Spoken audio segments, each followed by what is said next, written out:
ರಾಯರು ಭಕ್ತರ ಪಾಲಿನ ಕಲ್ಪವೃಕ್ಷ ಮತ್ತು ಕಾಮಧೇನು. ಅವರು ತಮ್ಮ ಭಕ್ತರ ಮೊರೆಗೆ ಬೇಗ ಒಗ್ಗೂಡುತ್ತಾರೆ. ಅಷ್ಟೇ ಅಲ್ಲದೆ ಅವರು ಫಲ ಕೊಡಲು ಸ್ವಲ್ಪ ತಡ ಮಾಡುತ್ತಿದ್ದರೆ ನಾವು ಎಷ್ಟೇ ಪ್ರಯತ್ನ ಪಟ್ಟರೂ ಕೂಡ ರಾಯರು ನಮ್ಮನ್ನು ನೋಡುತ್ತಿಲ್ಲ. ಎಷ್ಟೇ ಪೂಜೆ ಮಾಡಿದ್ರೂ ಕೂಡ ರಾಯರು ನಮ್ಮನ್ನು ಕೋರಿಕೆಯನ್ನು ಈಡೇರಿಸ್ತಿಲ್ಲ. ಎಷ್ಟು ಪೂಜೆ ಮಾಡಿದ್ರೂ ಕೂಡ ರಾಯರು ನಮ್ಮ ಪರೀಕ್ಷೆಗಳನ್ನು ಮಾಡ್ತಾನೆ ಇದ್ದಾರೆ ಅಂತ ಅನ್ನಿಸ್ತಾ ಇದೆಯಾ? ಹಾಗಾದರೆ ಇವತ್ತಿನ ಸಂಚಿಕೆಯಲ್ಲಿ ಪೂರ್ತಿಯಾಗಿ ನೋಡಿ, ಖಂಡಿತವಾಗಿ ತಿಳಿಸ್ಕೊಡ್ತೀನಿ. ನಿಮ್ಮ ಸಂಶಯಕ್ಕೆಲ್ಲ ಇವತ್ತು ಉತ್ತರ ಸಿಗುತ್ತೆ. ಎಲ್ಲೂ ಕೂಡ ಸ್ಕಿಪ್ ಮಾಡದೆ ಪೂರ್ತಿ ವಿಡಿಯೋ ನೋಡಿ. ಈ ಕಾರಣಗಳನ್ನು ಸರಿಪಡಿಸಿಕೊಂಡರೆ ನಮ್ಮ ಫಲ ಬೇಗ ದೊರೆಯುತ್ತದೆ. ಇನ್ನು ನಮಗೆ ಎಷ್ಟು ಪೂಜೆ ಮಾಡಿದ್ರೂ ಕೂಡ ಕಷ್ಟ ತಪ್ಪುತ್ತಿಲ್ಲ. ಎಷ್ಟೇ ಪೂಜೆ ಮಾಡಿದ್ರೂ ಕೂಡ ರಾಯರು ನಮಗೆ ಹೊಲಿತಾ ಇಲ್ಲ. ಎಷ್ಟು ಬ್ರಾಹ್ಮಿ ಮುಹೂರ್ತದಲ್ಲಿ ಪೂಜೆ ಮಾಡಿದ್ರೂ ಕೂಡ ರಾಯರು ನಮಗೆ ಹೊಲಿತಾ ಇಲ್ಲ ಅನ್ನೋರು ಖಂಡಿತವಾಗಿಯೂ ಇವಾಗ ರಾಯರು ನಮ್ಮ ಜೊತೆ ಇದ್ದಾರೋ ಇಲ್ಲ ಅಂತ ನೀವು ಪರೀಕ್ಷೆ ಮಾಡ್ತಾ ಇರ್ತೀರ. ಯಾಕಂದರೆ ತುಂಬ ಸಲ ನಾವು ಅನ್ಕೊತಾ ಇದ್ದೀವಿ ರಾಯರು ಪೂಜೆ ಮಾಡ್ತಾರೆ, ನಮಗೆ ಎಲ್ಲವನ್ನು ಸಿಕ್ಬಿಡುತ್ತೆ ಅಂತ ನಾವು ಮಾಡ್ತಾ ಇರ್ತೀವಿ. ಕೆಲವೊಂದು ಸಲ ನಮಗೆ ಮನೆಯಲ್ಲಿ ನಡೆಯುವಂಥ ಬದಲಾವಣೆಗಳು ನೋಡಿದಾಗ ನಮಗೆ ರಾಯರ ಮೇಲೆ ಅನುಮಾನ ಬರುವಂಥದ್ದು ಸಹಜವಾಗಿ ಇರುತ್ತೆ. ಪ್ರತಿಯೊಬ್ಬರಿಗೂ ದೇವರು ನಮ್ಮ ಜೊತೆ ಇದ್ದಾನಾ ಇಲ್ವಾ ಅನ್ನೋದು ಕೂಡ ನಮಗೆ ಸಂಶಯ ಬರುತ್ತೆ. ಆದರೆ ನಮಗೆ ನಾವು ಗಟ್ಟಿಯಾಗಿ ದೃಢವಾಗಿ ಪೂಜೆ ಮಾಡ್ತಾ ರಾಯರಿದ್ದಾರೆ ನಮಗೆ ಎಷ್ಟೇ ಕಷ್ಟಗಳು ನೋವುಗಳು ಇದ್ದರೂ ಕೂಡ ರಾಯರಿದ್ದಾರೆ ಅಂದ್ಕೊಂಡು ನಾವು ಪೂಜೆ ಮಾಡ್ತಾ ಇರ್ತೀವಿ. ಕೆಲವೊಂದು ಸಲ ಎಲ್ಲೋ ಒಂದು ರೀತಿಯಲ್ಲಿ ನಮಗೆ ತುಂಬ ನೋವು ತಡೆಯೋಕ್ಕಾಗದಷ್ಟು ರಾಯರು ನಮ್ಮ ಪರೀಕ್ಷೆಗಳನ್ನ ಮಾಡಿಬಿಡ್ತಾರೆ. ಯಾಕಂದರೆ ಎಷ್ಟು ಪೂಜೆ ಮಾಡ್ತಾಯಿದ್ರು ಕೂಡ ನಮಗೆ ರಾಯರು ಒಂದೊಂದು ಸತಿ ಪರೀಕ್ಷೆಗಳನ್ನ ಕೊಟ್ಟಾಗ ಆ ನೋವು ತಡೆಯೋಕ್ಕಾಗದಾಗ ರಾಯರೇ ಇಲ್ಲ ನನ್ನ ಜೊತೆಯಲ್ಲಿ, ನಂಗೆ ಇಷ್ಟು ಕಷ್ಟ ಬರ್ತಾ ಇದೆ ಅಂತ ಅಂದ್ಕೊತಾ ಇರ್ತೀವಿ. ಆದರೆ ರಾಯರು ಕಷ್ಟ ಕೊಟ್ಟಾಗ ರಾಯರಿದ್ದಾರೆ ಅಂದ್ಕೊಂಡು ನಾವು ಎಷ್ಟೇ ಕಷ್ಟ ಬರ್ತಾ ಇದ್ರು ಕೂಡ ಮುಂದೆ ಹೋಗ್ತಾ ಇದೆ. ರಾಯರು ನಮ್ಮ ಪರೀಕ್ಷೆಗಳಲ್ಲಿ ನಾವು ಗೆಲ್ತಾ ಹೋಗ್ತೀವಿ ರಾಯರು ಕೊಟ್ಟಿರೋ ಅಂಥ ಪರೀಕ್ಷೆಗಳಲ್ಲಿ. ಇನ್ನೂ ಕೆಲವೊಂದು ಸಲ ಏನಾಗ್ಬಿಡುತ್ತೆ, ನಮ್ಮ ಪಾಪ ಕರ್ಮ ಎಲ್ಲ ಹೋಗೋವರೆಗೂ ಕೂಡ ನಮಗೆ ಕಷ್ಟವನ್ನು ತಪ್ಪಿದ್ದಲ್ಲ. ರಾಯರು ಕೂಡ ಏನು ಮಾಡೋದಕ್ಕಾಗಲ್ಲ. ಇವಾಗ ನಾವು ಪೂಜೆ ಮಾಡ್ತಾಯಿದ್ರು ಆ ಕರ್ಮನ ಕಮ್ಮಿ ಮಾಡ್ತಾ ಹೋಗ್ತಾ ಇರ್ತಾರೆ ರಾಯರು. ಮುಂದೆ ಬರುವಂಥ ಕಷ್ಟಗಳನ್ನ ಕಳೀತಾ ಹೋಗ್ತಾ ಇರ್ತಾರೆ. ರಾಯರಿದ್ದಾರೆ ಅಂದ್ಕೊಂಡು ನಾವು ದೃಢವಾಗಿ ನಿರ್ಧಾರ ಮಾಡಿಕೊಂಡು ನಮ್ಮ ಮುಂದಿನ ಹೆಜ್ಜೆಗಳನ್ನ ಇಡ್ತಾ ಹೋಗ್ತಾ ಇದ್ದರೆ ರಾಯರು ಸರಿಯಾದ ರೀತಿಯಲ್ಲಿ ನಮಗೆ ಮಾರ್ಗದರ್ಶನವನ್ನು ತೋರಿಸ್ತಾ ಹೋಗ್ತಾರೆ. ಯಾವುದೇ ರೀತಿ ತಪ್ಪಾಗ್ದಂಗೆ ನಮ್ಮಿಂದ ಕಾಪಾಡ್ತಾ ಹೋಗ್ತಾ ಇರ್ತಾರೆ. ಇನ್ನೂ ಸಲ ಅನಿಸ್ಬಿಡುತ್ತೆ ರಾಯರು ತುಂಬ ನಂಬಿದ್ದೆ, ಈ ಥರ ಮಾಡ್ತಾರೆ ಅಂತ ಅಂದ್ಕೊಂಡಿರಲಿಲ್ಲ. ರಾಯರು ಇಷ್ಟು ಕಷ್ಟ ಯಾಕೆ ತಡೆಯೋಕ್ಕಾಗ್ತಾ ಇಲ್ಲ ಅಂತ ಅಂದ್ಕೊಂಡು ನಮಗೆ ನಾವೇ ಗೋಳಾಡ್ತಾ ಇರ್ತೀವಿ, ನಾವೇ ಅಳ್ತಾ ಇರ್ತೀವಿ. ಕೆಲವೊಂದು ಸರಿ ರಾಯರೇ ನಮ್ಮನ್ನು ಸಮಾಧಾನ ಮಾಡ್ತಾ ಇದ್ದಾರೆ ಅಂತ ಅನಿಸುತ್ತೆ. ಆ ಅನುಭವ ಯಾರಿಗೆಲ್ಲ ಆಗಿದೆ ಕಮೆಂಟ್ ಬಾಕ್ಸಲ್ಲಿ ತಿಳಿಸಿ. ಯಾಕಂದರೆ ರಾಯರು ನಾವು ಎಷ್ಟೇ ಗೋಳಾಡ್ಕೊಂಡು ಹತ್ಕೊಂತ ನಮಗೆ ನಾವೇ ಲಾಸ್ಟಿಗೆ ಸಮಾಧಾನ ಮಾಡ್ಕೊತೀವಿ. ರಾಯರು ಮಾಡಿಸ್ತಾರೆ ನಮ್ಮನ್ನು. ನಾವು ರಾಯರೇ ಅಂದ್ಕೊಂಡು ನಾವು ತುಂಬ ನೋವುಗಳನ್ನು ಹೇಳ್ಕೊತಾ ಇರ್ತೀವಿ. ಕೆಲವೊಂದು ಸಲ ರಾಯರು ನಾನು ಇದ್ದೀನಿ ನಿನ್ನ ಜೊತೆ ಅಂತ ಹೇಳಿಬಿಟ್ಟು ಸಮಾಧಾನ ಮಾಡೋದುಂಟು. ಮನುಷ್ಯರು ಮಾಡ್ತಾರೋ ಇಲ್ಲೋ ನಿಜವಾಗ್ಲೂ ನನಗೆ ಗೊತ್ತಿಲ್ಲ. ಆದರೆ ರಾಯರಂತೂ ಮಾಡೇ ಮಾಡ್ತಾರೆ ಸಮಾಧಾನ ಅಂತೂ. ಮನಸ್ಸಿಗೆ ಸಮಾಧಾನ ಆಗೋವರೆಗೂ ಕೂಡ ರಾಯರ ನಾವು ಕಷ್ಟಗಳನ್ನ ಹೇಳ್ಕೊತಾ ಇರ್ತೀವಿ. ರಾಯರು ನಮ್ಮನ್ನು ಜೊತೆಯಲ್ಲಿ ನಿಂತು ನಮ್ಮನ್ನು ಕರ್ಕೊಂಡು ಹೋಗ್ತಾರೆ ಒಂದು ಭರವಸೆ ಇಟ್ಕೊಂಡಿರ್ತೀವಿ. ಆವಾಗ ನಾವು ಪೂರ್ತಿಯಾಗಿ ರಾಯರ ಹತ್ರ ಶರಣಾಗತಿಯರಾಗಿರ್ತೀವಿ ಅಂತಲೇ ಅರ್ಥ. ಈ ಥರ ಯಾರಿಗೆಲ್ಲ ಅನುಭವ ಆಗಿದೆ ಖಂಡಿತವಾಗಿ ಕಮೆಂಟ್ ಬಾಕ್ಸಲ್ಲಿ ತಿಳಿಸಿ. ರಾಯರಿಗೆ ತುಂಬನೇ ಬೇಗನೆ ಇಷ್ಟ ಆಗೋರು ಅಂದರೆ ತಾಳ್ಮೆ ಮತ್ತು ನಂಬಿಕೆ, ಭಕ್ತಿ, ಈ ಮೂರು ಉಳ್ಳಂಥರು ಬೇಗನೆ ಇಷ್ಟ ಆಗ್ತಾರೆ. ಇನ್ನೂ ಒಂದೊಂದ್ಸಲಿ ಏನಾಗ್ಬಿಡುತ್ತೆ, ಈ ಮೂರು ಇದ್ದರೂ ಕೂಡ ನಮ್ಮ ಹತ್ರ ದೇವರು ನಮ್ಮನ್ನು ಪರೀಕ್ಷೆ ಮಾಡ್ತಾನೆ ಹೋಗ್ತಾ ಇರ್ತಾರೆ ರಾಯರು. ಯಾಕಂದರೆ ಕೆಲವೊಂದು ಸಲ ನಮ್ಮ ಪಾಪ ಕರ್ಮ ಹಿಂದಿನ ಜನ್ಮದ್ದು ಎಲ್ಲ ಸೇರಿ ಈ ಜನ್ಮದಲ್ಲಿ ನಾವು ಅನುಭವಿಸಬೇಕಾಗುತ್ತೆ. ನಮ್ಮ ಪಾಪ ಕರ್ಮ ಅವೆಲ್ಲ ಇರುತ್ತಲ್ಲ, ಹಾಗಾಗಿ ರಾಯರು ಕೂಡ ಏನು ಮಾಡೋದಕ್ಕಾಗಲ್ಲ ಒಂದೊಂದು ಟೈಮು. ಯಾಕಂದರೆ ನಮ್ಮ ಪಾಪವನ್ನು ಸ್ವಲ್ಪ ಕಡಿಮೆ ಮಾಡ್ತಾ ಹೋಗ್ಬೋದು ರಾಯರು. ಯಾಕಂದರೆ ಹಿಂದಿನ ಜನ್ಮದಲ್ಲಿ ನಾವು ಏನು ಮಾಡಿರ್ತೀವಿ ಅನ್ನೋದು ಗೊತ್ತಿರೋಲ್ಲ, ನಮಗೇನು ಅಂತಲೇ ಗೊತ್ತಿರೋದಿಲ್ಲ, ನಾವು ಯಾವ ಥರ ಇದ್ವಿ ಅನ್ನೋದು ಗೊತ್ತಿಲ್ಲ. ಈ ಜನ್ಮದಲ್ಲಿ ನಾವು ನಡೆಸ್ಕೊತಾ ಹೋಗ್ತಾ ಇರ್ತೀವಿ. ಆದರೆ ಹಿಂದಿನ ಜನ್ಮದ್ದು ಕೂಡ ನಾವು ಈ ಜನ್ಮದಲ್ಲಿ ಅನುಭವಿಸ್ತಾ ಹೋಗ್ತಾ ಇರ್ತೀವಿ. ಯಾಕಂದರೆ ಹಿಂದಿನ ಜನ್ಮದಲ್ಲಿ ನಾವು ಏನು ಮಾಡಿರ್ತೀವಿ ಅನ್ನೋದು ಒಂದು ಸಣ್ಣದೊಂದು ಸೂಚನೆ ಕೂಡ ನಮಗೆ ಸಿಗೋದಿಲ್ಲ. ಆದರೆ ನಡೆಯೋಂಥ ಕೆಲಸಗಳು ನಾವು ಒಂದೊಂದು ಟೈಮ್ ಅಂದ್ಕೊತಾ ಇರ್ತೀವಿ, ಹಿಂದಿನ ಜನ್ಮದಲ್ಲಿ ಏನು ಮಾಡಿದ್ನೋ ಏನೋ ಈ ಜನ್ಮದಲ್ಲಿ ನಂಗೆ ಇಷ್ಟು ಕಷ್ಟಗಳು ನೋವುಗಳು ಸಹ ತಡೆಯೋದಕ್ಕಾಗದಷ್ಟು ಕಷ್ಟಗಳು ಅಂತ ಅಂದ್ಕೊತಾ ಇರ್ತೀವಿ.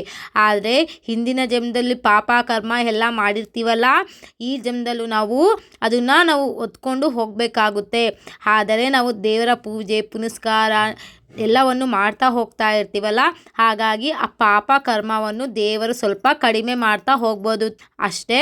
ಆದರೆ ಅದನ್ನು ಪೂರ್ತಿಯಾಗಿ ಕಳೆಯೋದಕ್ಕಾಗೋದಿಲ್ಲ ದೇವರ ಕೈಯಲ್ಲೂ ಕೂಡ, ಯಾಕಂದರೆ ನಾವು ಮಾಡಿದ ಪಾಪ ನಾವೇ ಅನುಭವಿಸಬೇಕಾಗುತ್ತೆ ಅಲ್ವಾ. ಹಾಗಾಗಿ ರಾಯರು ನಮ್ಮನ್ನು ಪಾಪ ಕರ್ಮ ಏನಿದೆ ಅಂತ ನೋಡಿಬಿಟ್ಟು ನಮಗೆ ಮಾರ್ಗದರ್ಶನವನ್ನು ತೋರಿಸ್ತಾರೆ.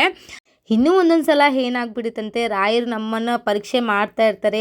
ಗಟ್ಟಿಯಾಗಿನ ಪೂಜೆ ಪುನಸ್ಕಾರ ಮಾಡ್ತಾ ಇದ್ರು ಕೂಡ ನಮಗೆ ರಾಯರು ನಮಗೆ ನಾನು ಇದ್ದೀನಿ ಅನ್ನೋದು ಸೂಚನೆ ಕೊಟ್ಟರು ಕೂಡ ಕೆಲವೊಂದು ಸಲ ನಮಗೆ ಗೊಂದಲಗಳನ್ನು ಸೃಷ್ಟಿ ಆಗ್ಬಿಡುತ್ತೆ. ಆ ನೋವುಗಳು ತಡೆಯೋಕ್ಕೆ ಆಗೋದಿಲ್ಲ.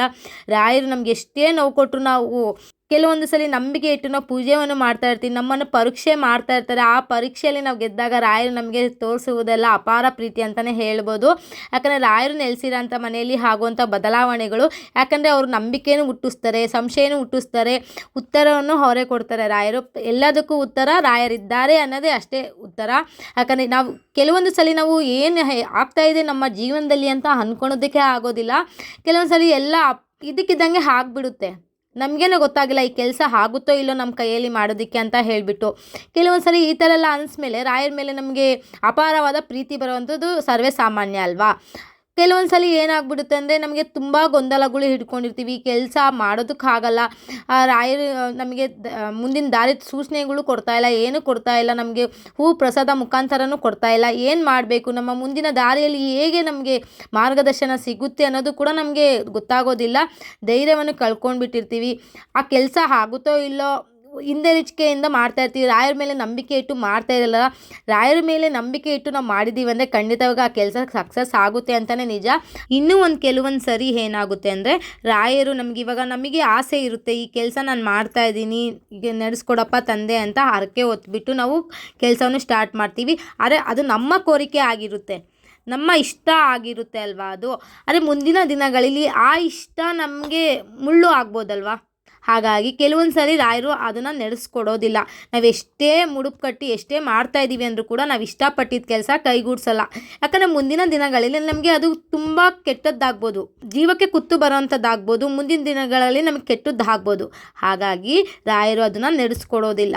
ನಮ್ಮ ಜೀವನದಕ್ಕೆ ಒಳ್ಳೆಯದನ್ನು ನಾವು ಕೇಳಿದ್ದೀವಿ, ಅದು ಮುಂದಿನ ದಿನಗಳಲ್ಲಿ ನಮ್ಗೆ ಒಳ್ಳೇದಾಗುತ್ತೆ ಅಂದರೆ ಖಂಡಿತವಾಗಿ ರಾಯರು ಅದನ್ನು ನಮಗೆ ಎಷ್ಟೇ ಕಷ್ಟ ಆದರೂ ಕೂಡ ಅದನ್ನು ನಮ್ಮಲ್ಲಿ ಕೈ ಹಿಡಿದು ನಡೆಸ್ಕೊಂಡು ಕರ್ಕೊಂಡು ಹೋಗ್ತಾರೆ. ರಾಯರು ಸರಿಯಾದ ರೀತಿಯಲ್ಲಿ ಮಾರ್ಗದರ್ಶನ ತೋರಿಸ್ತಾರೆ, ಆವಾಗ ನಮಗೆ ಸಕ್ಸಸ್ಸನ್ನು ಕಾಣೋದಕ್ಕೆ ಸಾಧ್ಯವಾಗುತ್ತೆ.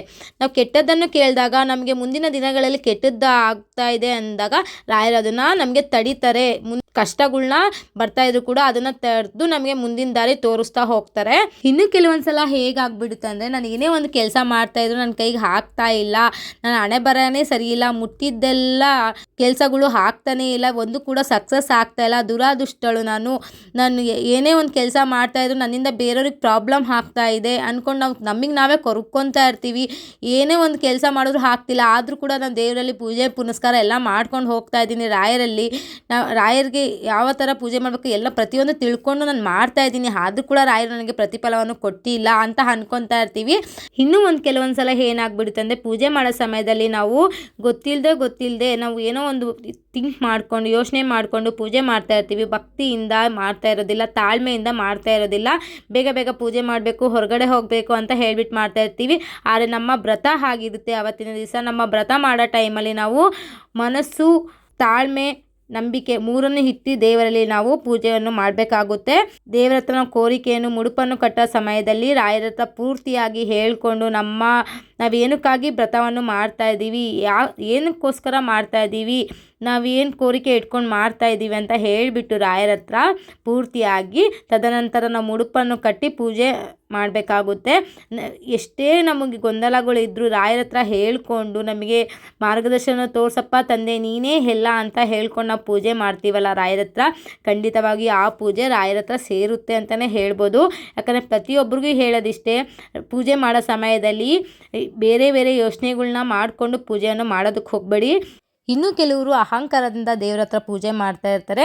ಇನ್ನು ಕೆಲವರು ಬೆಳಗ್ಗೆ ಎದ್ದು ಗಂಟೆ ಹೊಡೆದು ಬಿಟ್ರೆ ಸಾಕಾ, ದೇವ್ರು ಬಂದ್ಬಿಟ್ಟು ಎಲ್ಲ ಕೊಟ್ಬಿಡ್ತಾನ ದೇವ್ರು ಅನ್ನೋದು ಹೇಳ್ತಾರೆ ತುಂಬ ಜನ. ಹಾಗಾಗಿ ದುರಹಂಕಾರದಿಂದ ಅಹಂಕಾರದಿಂದ ವರ್ತಿಸೋದಕ್ಕೆ ಹೋಗಬೇಡಿ. ಯಾಕಂದರೆ ದೇವ್ರಿಗೆ ಕೊಟ್ಟು ತಗೊಳೋದು ಗೊತ್ತಿರುತ್ತೆ.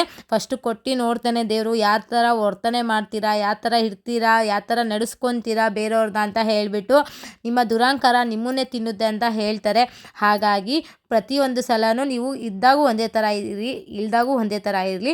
ಇವತ್ತಿನ ಸಂಚಿಕೆಯಲ್ಲಿ ಪೂರ್ತಿಯಾಗಿ ತಿಳಿಸ್ಕೊಟ್ಟಿದ್ದೀನಿ ಅಂತ ಅನ್ಕೊತಾ ಇದ್ದೀನಿ. ನಿಮಗೆ ಯಾವ ಥರ ವೀಡಿಯೋಸ್ ಬೇಕು ಅಂತ ಕಮೆಂಟ್ ಬಾಕ್ಸಲ್ಲಿ ತಿಳಿಸ್ಬೋದು. ಕಮೆಂಟಲ್ಲಿ ಎಲ್ಲರೂ ಓಂ ಶ್ರೀ ಗುರು ರಾಘವೇಂದ್ರಾಯ ಅಂತ ಕಮೆಂಟ್ ಮಾಡಿ ಮರಿದೆ.